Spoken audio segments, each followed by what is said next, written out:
nome do Pai, do Filho e do Espírito Santo. Amém. Proclamação do Evangelho de Jesus Cristo segundo Lucas. Certo dia, Jesus estava rezando num lugar retirado e os discípulos estavam com ele. Então Jesus perguntou-lhes: Quem diz o povo que eu sou? Eles responderam: Uns dizem que és João Batista, outros que és Elias, mas outros acham que és algum dos antigos profetas que ressuscitou. Mas Jesus perguntou: E vós, quem dizeis que eu sou? Pedro respondeu: O Cristo de Deus. Mas Jesus proibiu-lhes severamente que contassem isso a alguém. E acrescentou: O Filho do Homem deve sofrer muito, ser rejeitado pelos anciãos, pelos sumos sacerdotes e doutores da lei, deve ser morto e ressuscitar no terceiro dia. Depois Jesus disse a todos: Se alguém me quer seguir, renuncie a si mesmo, tome a sua cruz cada dia e siga-me. Pois quem quiser salvar a sua vida, vai perdê-la, e quem perder a sua vida por causa de mim, esse a salvará. Palavra da salvação. No texto sagrado de hoje, nós vemos um grande ensinamento sobre a vida de oração.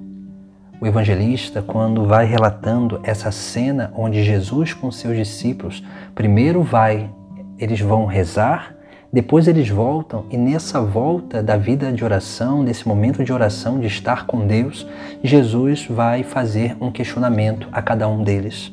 Depois desse questionamento, quando eles respondem aquilo que Jesus quer escutar deles, Jesus ele vai como que ensinando e dando a conhecer como que funciona e funcionará a obra de salvação na vida deles. Essa obra de salvação que ele mesmo, o próprio Filho de Deus, o próprio Cristo, deveria passar para que depois os seus discípulos participassem dessa obra de salvação. E por fim, no Sagrado Evangelho, nós vemos como que Jesus ele vai ali, como que introduzindo os seus discípulos a um conhecimento da verdadeira forma de seguir, para que possam realmente permanecer e perseverar até o fim, até aquilo que é a vida eterna. Por isso que no Evangelho de hoje nós vemos justamente isso, esses passos que Jesus dá para realmente amadurecer os seus discípulos na vida de unidade, de união com Deus. Nós vemos que o evangelista, quando relata que Jesus estava rezando num lugar retirado e os discípulos estavam com ele, nós precisamos entender isso aqui, que para que nós possamos crescer na vida de oração, nós precisamos escolher um lugar retirado para estar com Jesus.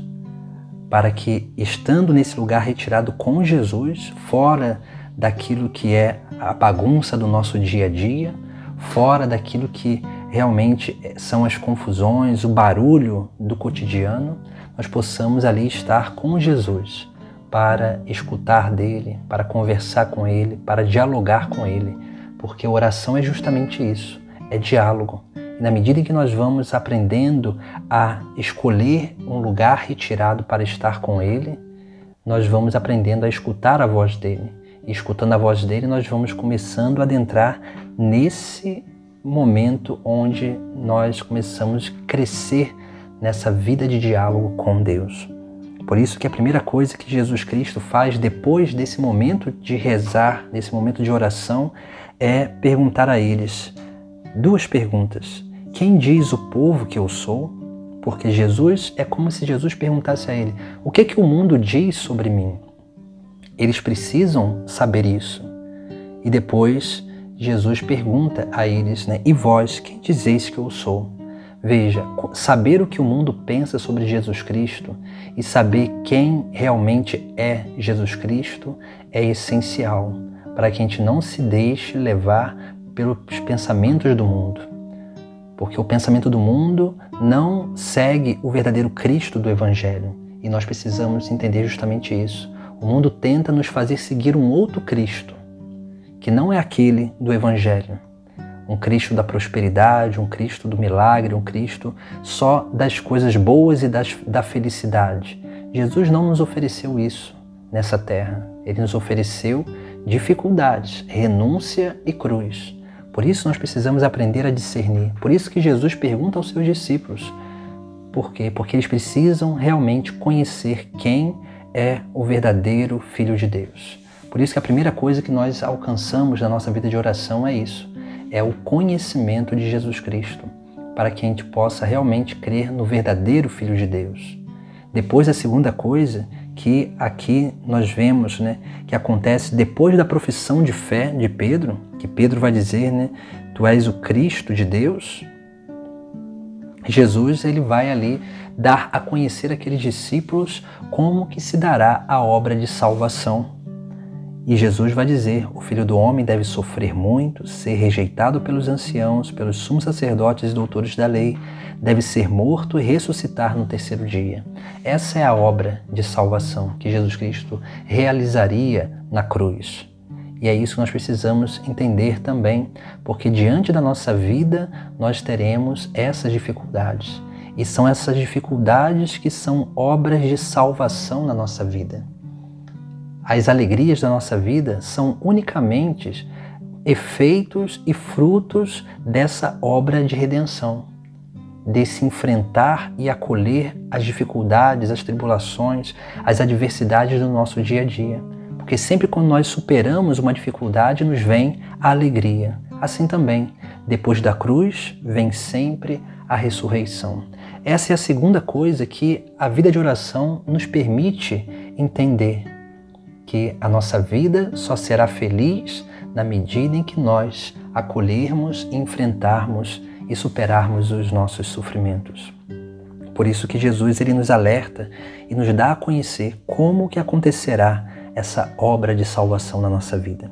E por último, no Evangelho nós vemos como que Jesus Cristo, depois de falar sobre essa realidade do sofrimento, das desilusões, aí da crucificação, da morte, Jesus ele vai falar daquilo que é o seguimento.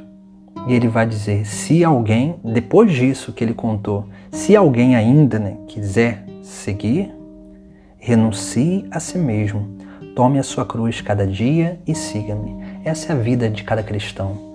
Nós precisamos renunciar a nós mesmos. Por quê? Porque uma vez que nós conhecemos a Cristo verdadeiramente, nós desejamos a fazer unicamente a vontade dele.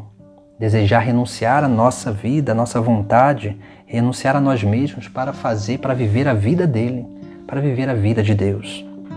Depois, tomar a cruz de cada dia é isso, conhecer a obra de salvação e aceitar essa obra de salvação na nossa vida.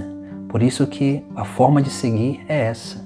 A vida de oração nos ensina e nos revela aquilo que realmente é a pessoa de Jesus Cristo, a sua verdadeira identidade, e vai nos ajudando a conhecer mais ainda essa obra de salvação que acontece dia após dia na nossa vida, através de tudo aquilo que nos é oferecido como purificação passiva, onde nós vamos acolhendo todas essas coisas, vamos crescendo com elas, superando elas e alcançando essa participação na ressurreição de Cristo, que é a alegria eterna já nessa terra. Por isso que no final do Evangelho Jesus vai dizer, pois quem quiser salvar a sua vida vai perdê-la, e quem perder a sua vida por causa de mim, esse a salvará.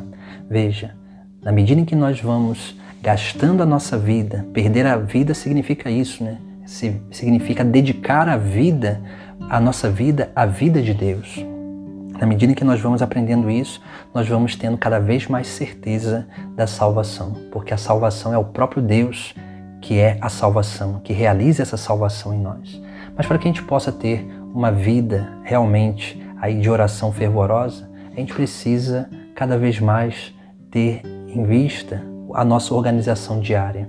Precisamos, minimamente, que a gente possa fazer um propósito nessa semana de dar pelo menos 10 minutos pela manhã, 10 minutos depois do almoço, 10 minutos à noite, 10 minutos para rezar a Sagrada Escritura, fazer uma meditação da palavra, 10 minutos para ler um livro de vida espiritual, 10 minutos para que a gente possa aí, cada vez mais crescer na nossa devoção à Virgem Maria através da oração do Santo Terço. É claro que podemos rezar o terço com texto depende de um tempo um pouco a mais. Mas se a gente vai dando um pouquinho, se a gente é fiel no pouco, esse pouco, daqui a pouco, ele vai se tornando um pouco mais. E o nosso coração ele vai se tornando cada vez mais generoso para com Deus, para dedicar a nossa vida inteiramente a Ele. A vida de oração é isso, é um cultivo de uma amizade, um cultivo de um diálogo, onde nós vamos conhecendo mais ainda aquele ao qual nós dialogamos e nós permitimos com que Ele habite em nós e nós participemos da vida dele, da vida e da missão. Por isso que na vida de oração que nós conhecemos a Cristo, conhecemos a obra de salvação e aprendemos a verdadeiramente seguir aquele que é digno de ser seguido, porque ele nos leva ao reino dos céus. Em nome do Pai, do Filho e do Espírito Santo. Amém.